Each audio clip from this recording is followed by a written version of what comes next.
వైఎస్ఆర్సీపీ ప్రభుత్వం బలిజల అణిచివేత ధోరణిని టీడీపీ రాష్ట్ర కార్యనిర్వాహక కార్యదర్శి హరిప్రసాద్ తీవ్రంగా ఖండించారు.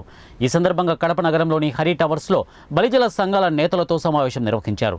ఈ సందర్భంగా టీడీపీ రాష్ట్ర కార్యనిర్వాహక కార్యదర్శి హరిప్రసాద్ మాట్లాడుతూ చిత్తూరు ఎమ్మెల్యే శ్రీనివాసులకు సీఎం జగన్మోహన్ రెడ్డి మొండి చేయి చూపించారని ఆగ్రహం వ్యక్తం చేశారు.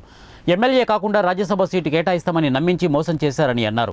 రాయలసీమ ప్రాంతంలోని నెల్లూరు, ప్రకాశం జిల్లాల్లో ఒక్క సీటు కూడా బలిజలకు ఇవ్వలేదని, చిత్తూరు, దర్శి, బలిజ ఎమ్మెల్యేలకు జగన్మోహన్ రెడ్డి మార్చి తన సామాజిక వర్గాలకు సీట్లు ఇచ్చుకున్నారని అన్నారు. రాబోయే ఎన్నికల్లో రాయలసీమ వ్యాప్తంగా ఉన్న 50 లక్షల మంది బలిజలంతా కలిసి సీఎం జగన్మోహన్ రెడ్డికి తగిన గుణపాఠం చెబుదామని హెచ్చరించారు.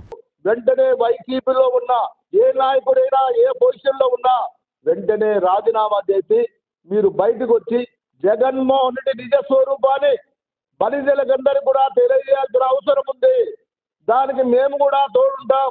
మేము కూడా ఒక నిర్దిష్టమైన ప్రణాళిక వేసుకుని ఈ జిల్లాలోనే కాదు, ఈ 10 జిల్లాల్లో కూడా మేము కూడా బలిజలమందరం పోయి ఈ జగన్మోహన్ రెడ్డి మొదటి నుంచి కూడా బలిజలకు శత్రువు అని ఒకరిద్దరు ఎవరైనా ఉంటే వాళ్ళకు కూడా